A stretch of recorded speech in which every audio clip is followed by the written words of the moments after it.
Hi guys, Keith Arkenberg Farms. It is the second week in November and it is unseasonably warm out here.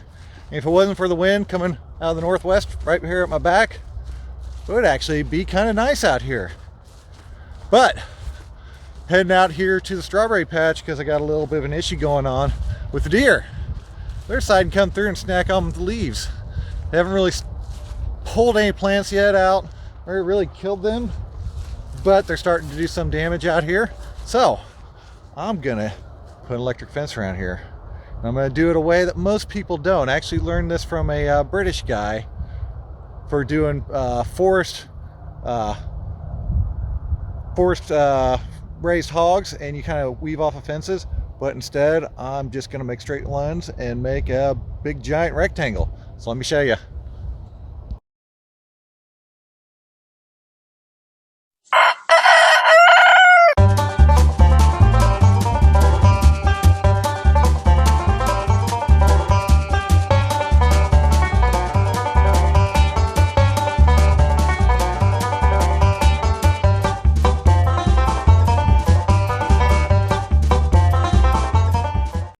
So before I start, I just want to show you the amazing amount of production we got going out here. I still got two beautiful Rosa All-Star out here. This is from this year. This row over here is seed from like last year or so. That's why none of the greens popped up, but the reds did. The sun's right in my eyes. That's why I'm kind of looking down. Still got a bunch of beautiful radishes. Second or third cut of the salad mix over here.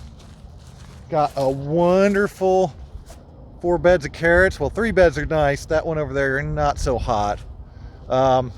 Spinach just starting to pop really to where I can start harvesting. I'm not getting a huge harvest off of it, but I'm still able to start harvesting off it. Arugula shot there. Here's more of that red all-star mix. The kohlrabies, they didn't go. Was icicle radishes and watermelon radishes. Those have now turned into big giant daikons. They're about that big around and about the size of carrots. And the watermelons have not quite rounded up yet. They're still pretty thin and like long, but they haven't greened on the outside. Hawker eyes doing awesome. There's one thing about these hawker eyes. If you leave these in here for an extended period of time and you don't have massive flea beetle pressure, you get gigantic turnips in the field. And then we got our brassica mix right here behind me, which is doing awesome as well. So we got a lot of production going on this winter. Still selling good. Garlic came up pretty good. But anyways, we can go back to the topic that we're working on and go out there and work on a fence. Let me go get some supplies. I'll head back out to the field. Oh, and then there's this full 100-foot long cat tunnel full of lettuce mix. Almost ready to go. I'm gonna give it one more week before I start harvesting because we will not get a second cut. Okay, so I took a second to go gather up supplies, but let me turn you around. I got them in the back of the trailer here. This time of year the sun is really low, so it's really bright in my eyes when I'm trying to look this direction. So here we go. Got a whole bunch of stuff here. We've got little cheap step-in post. We've got our unreeler. Made a video on that. Best irrigation tool ever, I think it was called, to roll our electric fence wire, which is right there. I got some T-post. I've got ground rod, T-post driver. What else do I got in here? I got my drill right there. I've got some little tightening blocks I'm going to use to tighten. And then I've got some synthetic rope and of course some side cutters. Now I already have a couple T-posts in. There's one here, there's one down there where those birdhouses are too. So first thing I'm gonna do is come over here and drop a couple posts on both sides of my strawberry patch. So I want to give myself plenty of room on both sides of my strawberry patch because I'm gonna have to put row cover on this eventually. So what I'm going to do, lay out T-post, go from tip where the plastic bed is, and the way I can have a consistent measurement, and bring the other one right at the edge of where this thing is on it. Now I'm going to face this outwards diagonally from where the rest of the plot is, where the ridges are. And I'll do that so Later, when I go and put my fence on there, it'll help hold it up instead of falling when I go to tension it. But for now, just drive and post.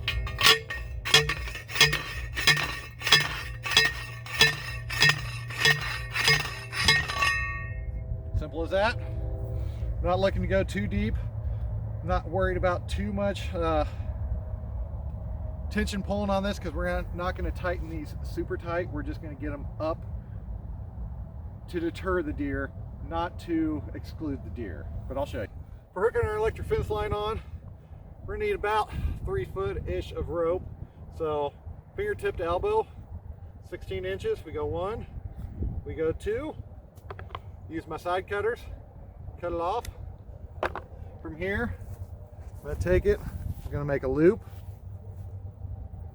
tie just a single knot around.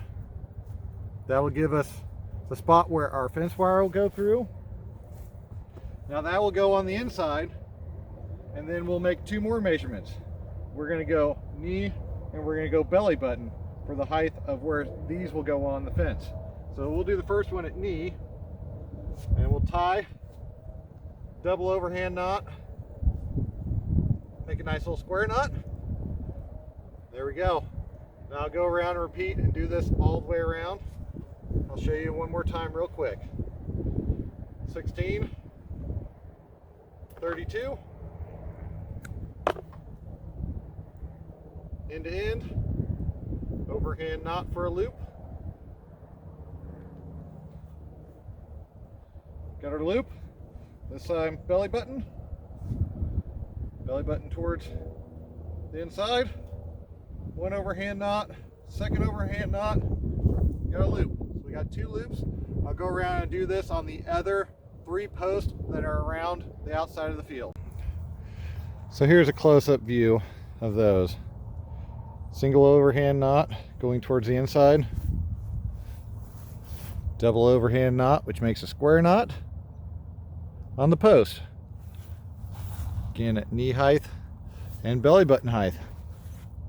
Now I've got my unreeler with my irrigation line on here, and then I'm getting ready to go ahead and unreel it.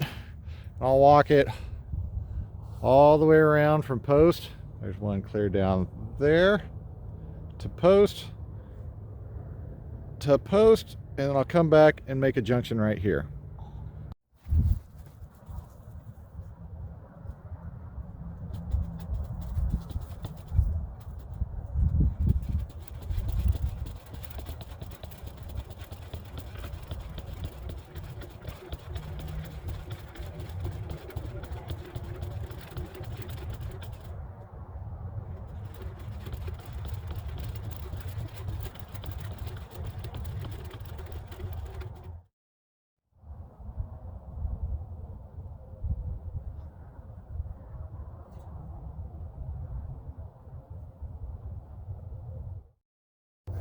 Okay, so turns out that would be a lot easier if I had a second person, because pulling through these right here is not much of a problem until you're almost on a 90-degree angle, and then it's bending the wire around. And I'm actually using heavier gauge fence wire. I've got some lighter stuff, but I chose to use this because I chose to use it.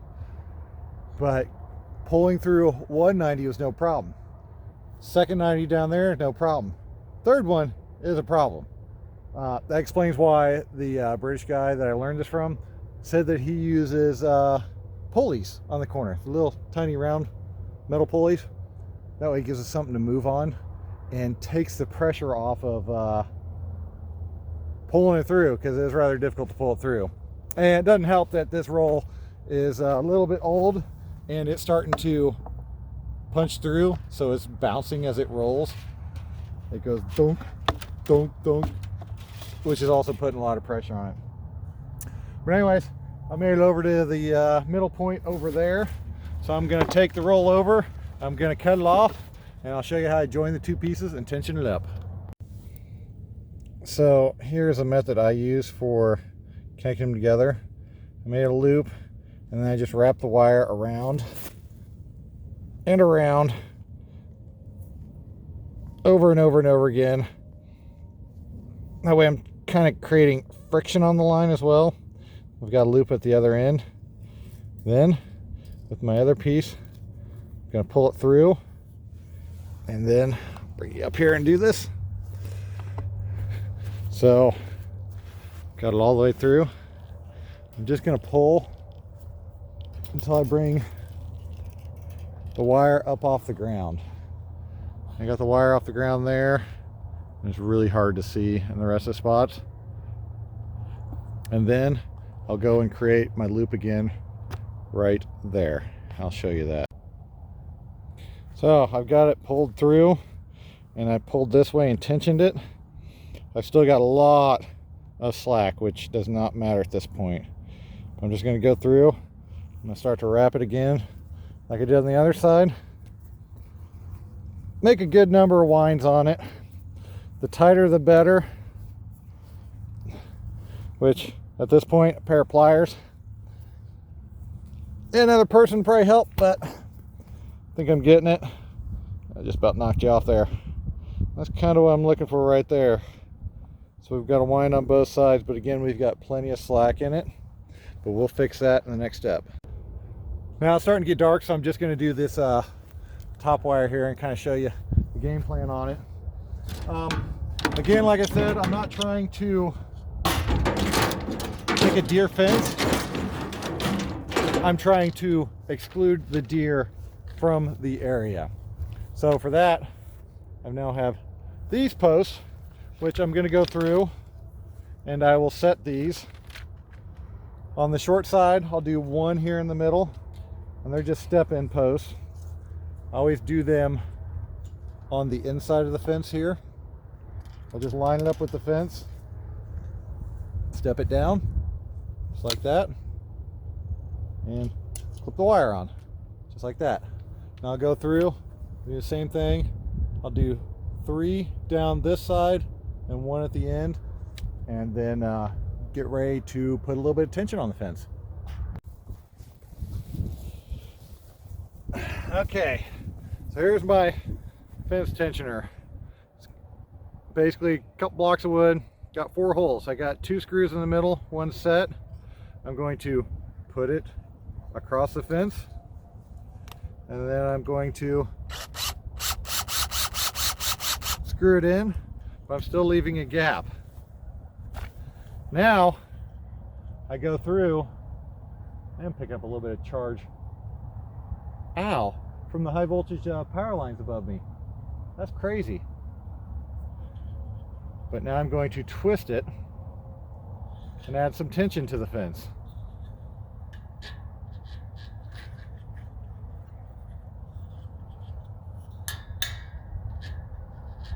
That's pretty good right there. And that's what these other 2 holes here and here are for, is after I get it to where I want it, I put a screw in, and I'll tighten that down.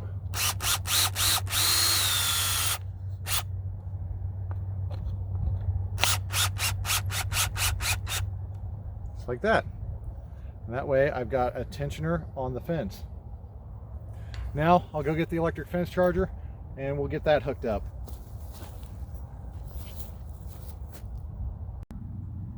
Touch it to the fence.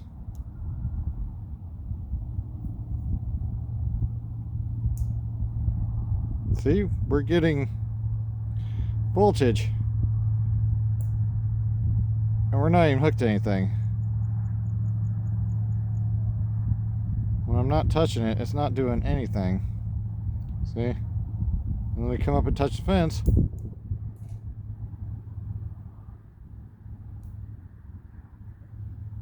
And I can touch it. Doesn't do anything. So, there's that. But, turn you back around. Like I said, it's getting dark. I've got the most of it hooked up. Went and wound a line 4 run into my hot, and then ran a ground to a ground bar, just a piece of rebar, or actually have a copper ground rod. I drove it in. I've got a clamp on here. I got to finish hooking that to that. Hook it up here, and I'll test, and I might have to get a battery. This is a solar power charger, and I believe the battery might be dead. It's a couple years running on it. It hasn't been used for a while, so I'll check that and we'll come back tomorrow.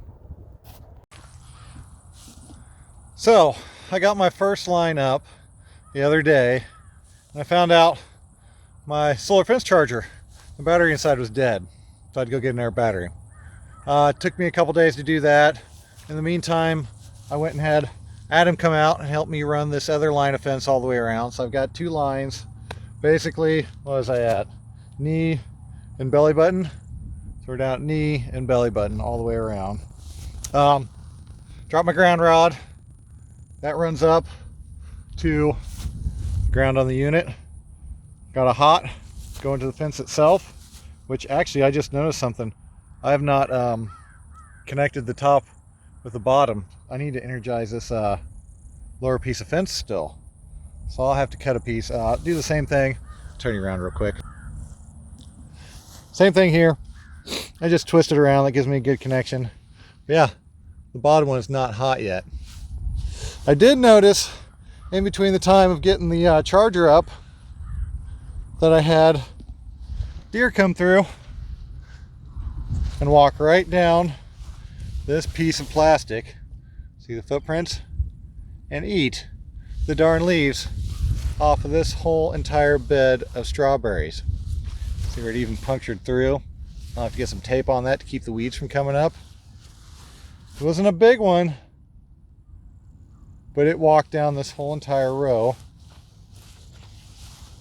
And then came over to this one and walked up this whole entire row. See the footprints everywhere in it. Just clipping the tops of the strawberries down to nothing. Now I'm not sure how much that's necessarily going to matter for the production this year, well, for next season. But you'd only assume the bigger the plant, the more healthy the plant, the better it is when it comes to start producing strawberries. I also have a Type R row cover that'll go on here. I believe when it gets down to 10 degrees at nights, I really need to look into that and find out for sure when I need to apply that. I'm not 100% certain. But I'll ask around and also do some research on it. But I believe that number's 10. The other thing I did to this fence was I added peanut butter traps. Like I said earlier, this is not a deer fence. That's only a 3-mile charger, which is nothing. It's solar powered. So what I did was I took little pieces of it's hot tin foil, and I basically made a sandwich out of it, and I put peanut butter down in the middle. Not a lot, just enough to actually stick it to the fence itself, and it stays on there. And the whole theory is the deer will come by and they'll smell the peanut butter and they'll sniff it and they'll get shocked, and they won't know where the shock came from. So they'll start to associate this area with not good stuff. So they'll want to stay away from it. That is the theory.